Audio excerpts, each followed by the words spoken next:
Deux motions de censure déposées, des Français en colère. On s'arrête sur ce jour d'après avec nos invités. Bonsoir Jean Petot, vous êtes politologue et avec vous Fabien Villedieu, vous êtes le représentant du syndicat Sudrail.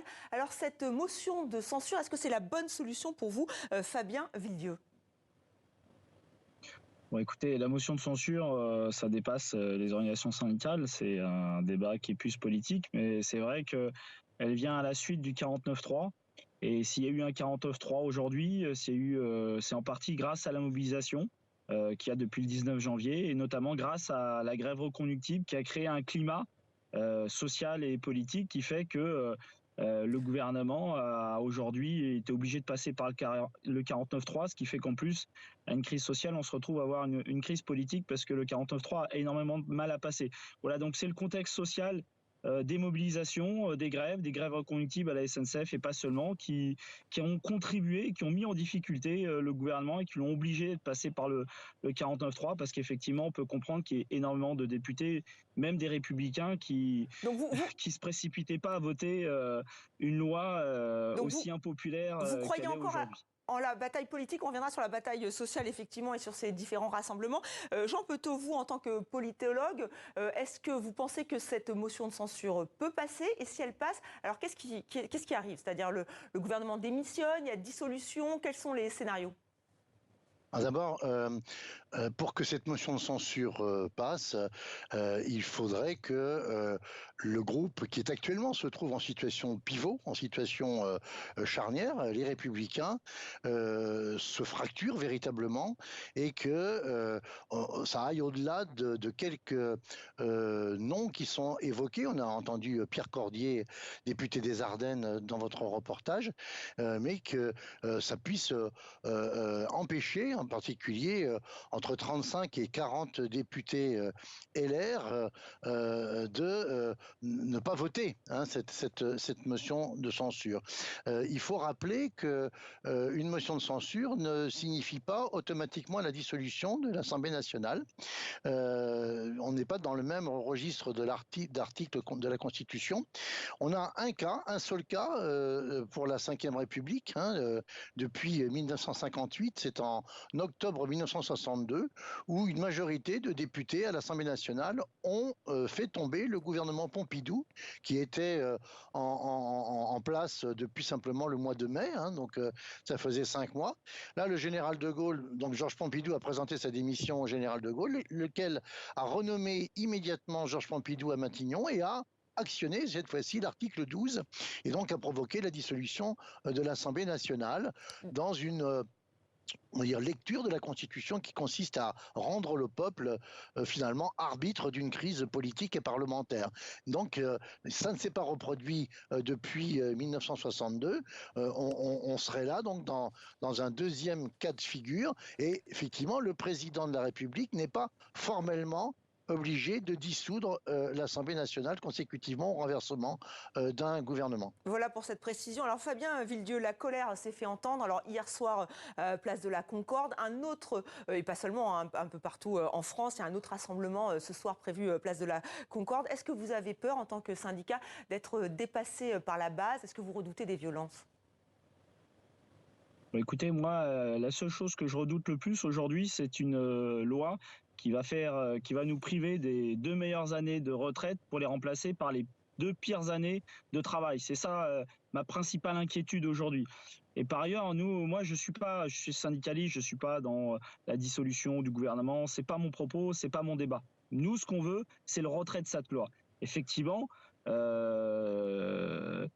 suite au 49.3 et suite à ce qui va se passer lundi, si ça permet de retirer cette loi et de sortir de cette crise sociale, parce qu'aujourd'hui on a un président de la République qui ne veut pas, qui n'écoute pas la rue, qui n'écoute pas les organisations syndicales, qui n'écoute pas y compris la majorité des parlementaires, voilà, et qui est obligé d'utiliser des artifices du 49.3 et dont je répète quand même, le 49.3 n'existe pas dans les autres pays européens. Dans les autres pays européens, vous n'avez pas de majorité, votre loi ne passe pas.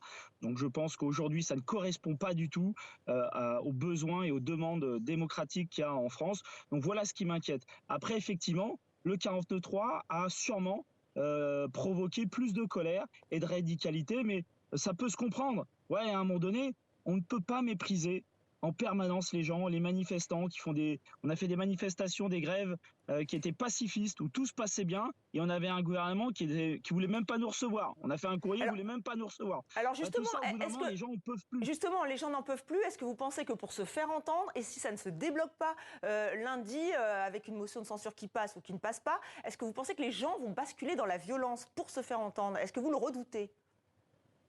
Eh ben oui, oui, c'est ce qui va se passer. En plus, regardez ce qui s'est passé avec les Gilets jaunes. Au début, ils sont arrivés, ils ont tout cassé, ils ont eu 13 milliards sur la table. Nous, les organisations syndicales, on dit non, faut pas faire ça, faut faire des manifestations pacifistes, faut faire des grèves. Bah, qu'est-ce qui se passe? On a un gouvernement qui n'écoute rien.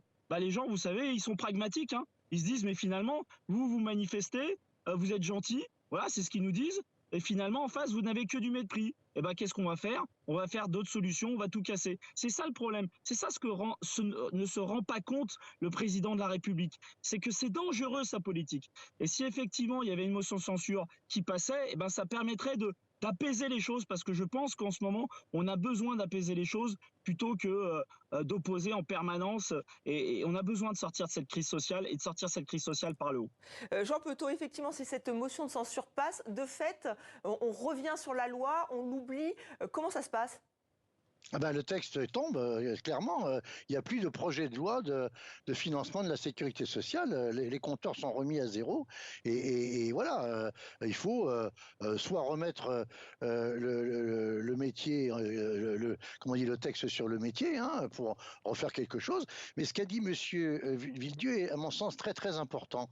Et je crois qu'il faut, si je peux me permettre, hein, Monsieur Villedieu, de prolonger ce que vous dites, d'une manière ou d'une autre, si par exemple, dans l'hypothèse où la motion de censure est rejetée, ce qui me semble, moi, le plus probable, hein, mais je veux pas m'amuser au pronostic, hein, la configuration de l'Assemblée nationale aujourd'hui fait que je pense qu'il y a une probabilité pour que la motion de censure soit rejetée. Bon, mais si cette motion de censure est rejetée, donc le texte à ce moment-là, comme on dit, est adopté sans vote, ça ne finira pas la crise, ça ne clôturera pas la crise, c'est clair. Je pense que la crise sociale se poursuivra et la crise politique, d'une certaine façon, se poursuivra aussi dans une échéance qu'il conviendra de mesurer, mais en particulier pour ce qui est, par exemple, du statut de Madame Borne à Matignon, etc. En tous les cas, si le gouvernement s'imagine que en échappant à la censure lundi, quelque part, il est tiré d'affaire, je pense qu'il s'illusionne. Voilà. Oui, je pense que Fabien Villedieu, vous êtes d'accord avec ce que vient de dire Jean Petot. C'est pour ça que la journée de mobilisation, la 9e, a été proposée pour le jeudi. C'est-à-dire, pourquoi ne pas faire pression d'abord, c'est-à-dire demander un grand rassemblement soit le lundi, soit demain. Pourquoi se concentrer sur jeudi? Bah écoutez, on m'aurait demandé mon avis, on aurait fait sûrement soit lundi, soit mardi. Mais tout le monde aura bien compris qu'on est dans une intersyndicale large qui va de la CFTC à Solidaire. Quand vous êtes dans une intersyndicale, bah vous faites des compromis et donc il y a la date de jeudi qui est proposée.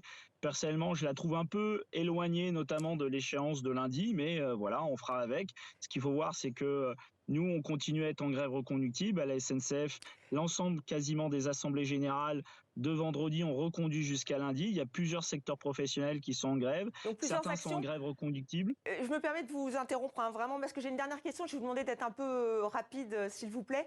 Est-ce que vous êtes inquiet aujourd'hui pour la démocratie française? Est-ce qu'elle vit une crise complexe? Elle la vit, cette crise, mais est-ce que vous êtes inquiet? On va commencer avec vous, Jean Petot, et après on terminera avec vous, Fabien Villedieu. Non, je crois qu'il ne faut pas non plus, monter aux extrêmes dans des arguments ou dans une réflexion qui dirait que ce sont des événements exceptionnels d'une très grande gravité pour la démocratie française. Il y a, je crois, une phase, une séquence avec une vraie tension, ça c'est incontestable, avec des potentialités de violence, mais moi j'ai tendance à remettre ça dans une perspective historique. Ce n'est pas... Vous n'êtes pas inquiet. Fabien... je suis pas inquiet. Je suis inquiet quand je vois en particulier des gens qui manifestent et qui ne sont pas écoutés. Et quand je les vois manifester calmement et dans une très grande sérénité, y compris familialement, et ne pas être écoutés, ça pose des problèmes. C'est un problème effectivement de fond. Voilà, mais... Très bien, merci à vous deux d'avoir participé donc à 64 minutes. On va suivre avec attention ce qui va se passer dans les jours qui viennent, donc lundi et jeudi. Merci Fabien Villedieu et merci à vous Jean Petot. Merci à vous. Merci. Et je rappelle qu'on peut suivre cette actualité politique sur notre site, notre direct tv5monde.com.